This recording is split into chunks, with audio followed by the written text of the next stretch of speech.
كل من عليها فان ويبقى وجه ربك ذو الجلال والإكرام فبأي آلاء ربكما تكذبان يسأله من في السماوات والأرض كل يوم هو في شأن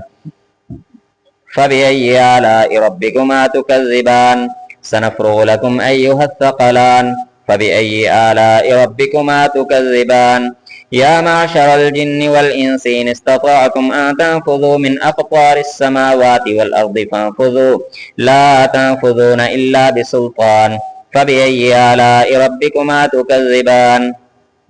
يرسل عليكما شواظ من نار ونحاس فلا تنتصران فبأي آلاء ربكما تكذبان فإذا انشقت السماء فكانت وردة كالدهان فبأي آلاء ربكما تكذبان فيومئذ لا يسأل عن ذنبه إنس ولا جان فبأي آلاء ربكما تكذبان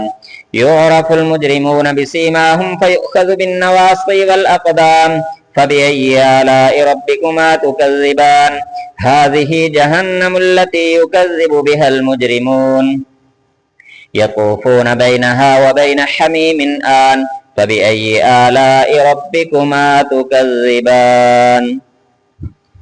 الله أكبر